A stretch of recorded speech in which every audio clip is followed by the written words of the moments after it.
Hello everyone, कैसे हैं आप सब। मैं हूं मोनिका, आपकी जैक कैब एक्सपर्ट। दोस्तों, आज के सेशन में मैं आपके साथ डिस्कस करने वाली हूं कि ये नेक्स्ट साइकिल का एग्जाम जब आपका होगा जेआईबी या डीबीएफ का, तो आपका सिलेबस क्या रहने वाला है। और ओवरऑल आपको भी पता है दोस्तों कि दो साइकिल में हमारे एग्जाम्स होते हैं जेआईबी के लिए। तो यहाँ पे सिलेबस के बारे में एक डिटेल्ड नॉलेज आपके पास होनी चाहिए और उसी के बेसिस पे आगे की प्रिपरेशन स्ट्रेटेजी भी आपको बनानी चाहिए। तो चलिए आज ओवरऑल जेआईबी के सारे सिलेबस का हम यहाँ ब्रेक डाउन करेंगे, यानी कि जो टोटल पेपर हैं, हर एक पेपर में क्या टॉपिक्स हैं, क्या इंपॉर्टेंस है, हम हर चीजें डिटेल में डिस्कस करेंगे जिससे कि सिलेबस के बारे में आपको एक पूरा नॉलेज हो जाए। दोस्तों, यहाँ पे अगर हम 2 साल पहले ही जाएं तो जेआईबी के एग्जाम में केवल 3 पेपर होते थे। एक पीपीबी का, एक एएफएम का होता था, फिर उसके बाद लॉ का होता था, लीगल का। लेकिन अभी 2 साल पहले क्या किया आईआईबीएफ ने, सिलेबस जो है ये इन्होंने चेंज कर दिया और टोटल 4 पेपर इन्होंने इंट्रोड्यूस कर दिया जेआईबी या डीबीएफ के सिलेबस में। आपको बता दूं दोस्तों, जेआईबी का एग्जाम एक बैंकर दे सकता है जो आईआईबीएफ का एक मेंबर होता है, वहीं डीबीएफ इसी का इक्विवेलेंट होता है, diploma in banking and finance, जो कि कोई भी बैंकिंग एस्पिरेंट दे सकता है। तो लाखों बच्चे हर साल बैंकिंग के लिए प्रिपरेशन करते हैं आईबीपीएस के थ्रू, एसबीआई या आरबीआई जैसे ऑर्गेनाइजेशंस के लिए। तो डीबीएफ का सर्टिफिकेशन वो ले सकते हैं और इसका क्या बेनिफिट है ये मैंने इसके लिए एक सेशन डिटेल में कवर किया है, तो आप हमारे चैनल पे विजिट करके सारे इसके बेनिफिट्स देख सकते हैं। तो अगर हम सिलेबस के बारे में बात करें दोस्तों, तो करंट सिलेबस इसका क्या है कि इसमें टोटल 4 पेपर हैं। Paper number 1 Indian economics and financial system, paper 2 principle and practices of banking that is PPB, paper third है आपका अकाउंटिंग एंड फिनेंस, और वही पेपर फोर्थ है आपका retail banking and wealth management. ठीक है, पेपर थर्ड यहाँ पे है sorry AFM that is accounting and financial management. तो अब जैसा कि आप स्क्रीन पे देख पा रहे होंगे दोस्तों कि हर एक पेपर को 4 मॉड्यूल में बांटा गया है। ठीक है, अब इसके बाद 4 मॉड्यूल हर एक पेपर में हैं और हर एक मॉड्यूल में कई सारे यूनिट्स हैं। तो जब हम यूनिट वाइज बात करेंगे दोस्तों, तो लगभग 30 से लेकर के 50 यूनिट ऑन एवरेज एक पेपर में है। जैसे पीपीबी का जो पेपर है, पेपर नंबर 2, इसमें सबसे ज्यादा यूनिट्स हैं, अराउंड 50 to 55 यूनिट्स इसमें टोटल पढ़ने हैं 4 मॉड्यूल के अंदर। ठीक ऐसे ही आपका पेपर नंबर 1 में 4 मॉड्यूल है, लगभग 40-45 यहाँ पे भी यूनिट्स हैं। Paper number 3 accounting and finance, यहाँ पे भी लगभग 40-45 यूनिट हैं। और पेपर नंबर 4 रिटेल बैंकिंग, जिसमें सबसे कम यूनिट्स हैं लेकिन फिर भी ये लगभग 35 हैं।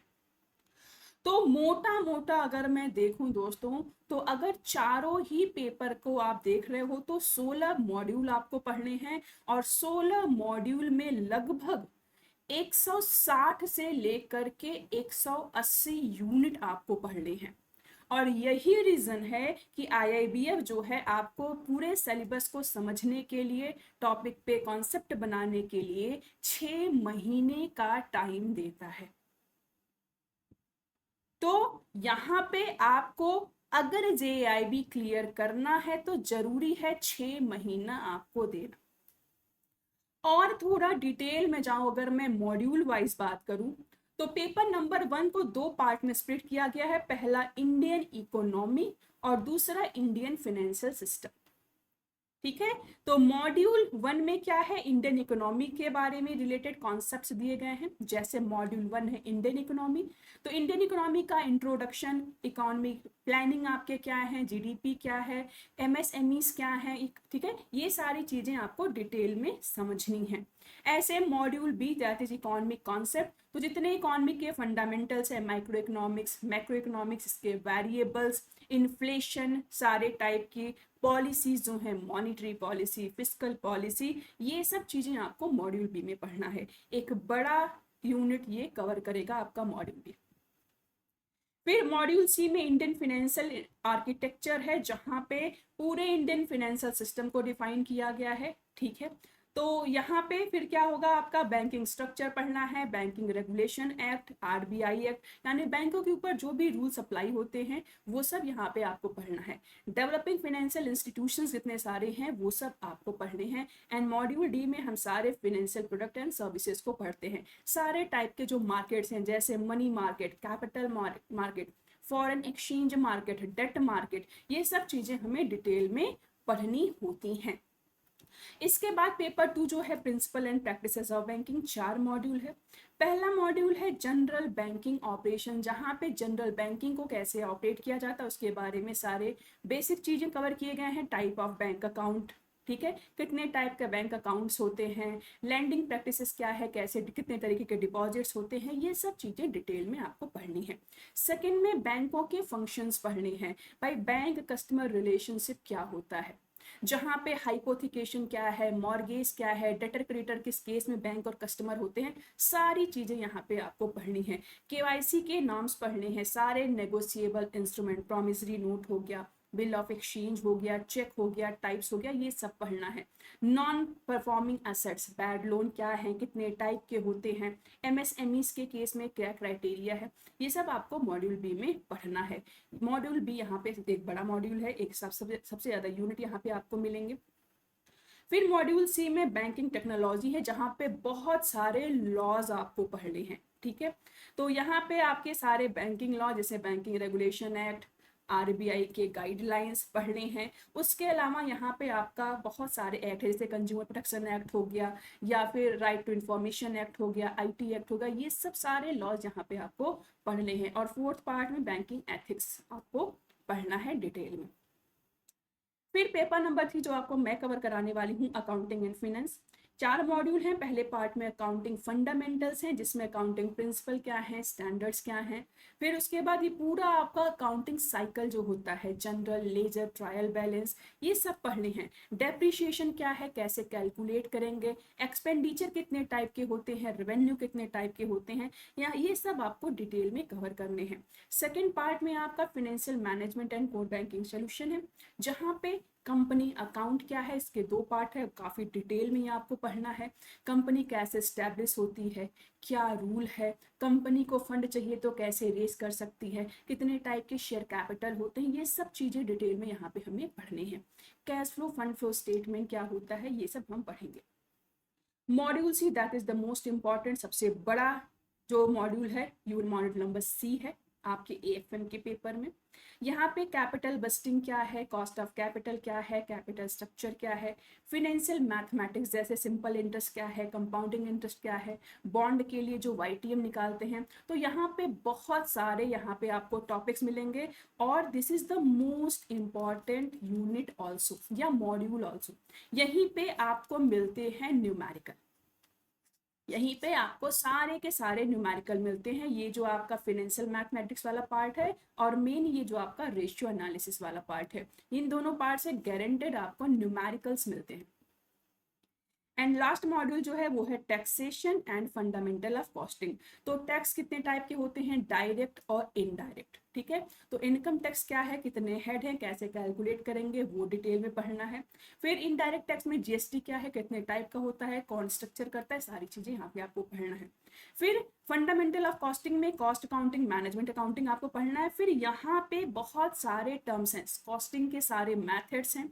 उसके अलावा यहाँ पे भी कुछ टॉपिक्स ऐसे हैं जहां से क्वेश्चन आपको बनेगा विद न्यूमेरिकल, जैसे ब्रेक इवन पॉइंट क्या होता है, पीवी रेशियो क्या है, मार्जिन ऑफ सेफ्टी क्या है, यहाँ से न्यूमेरिकल आपके बनते हैं।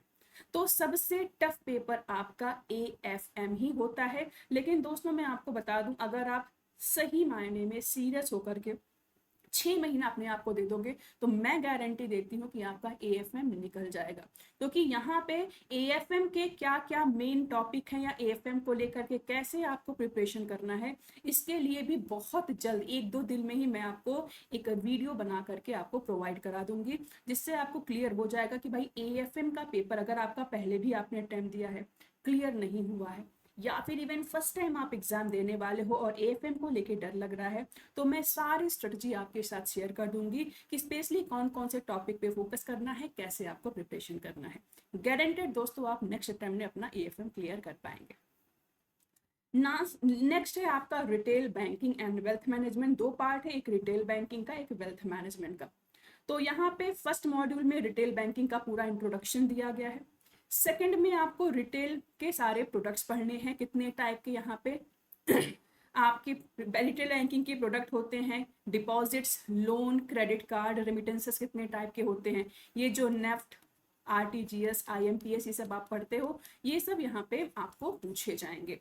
थर्ड मॉड्यूल में सपोर्ट सर्विसेज हैं, क्या क्या डिलीवरी चैनल्स हैं, ठीक है, मार्केट इंफॉर्मेशन सिस्टम कैसा है, कितने टाइप का है, ये सब आपको कवर करना है। एंड लास्ट पार्ट है वेल्थ मैनेजमेंट का, क्या प्रिंसिपल है, इन्वेस्टमेंट प्लानिंग कैसे होगी, फाइनेंशियल प्लानिंग कैसे होती है, ये सब चीजें यहाँ पे पढ़ना है।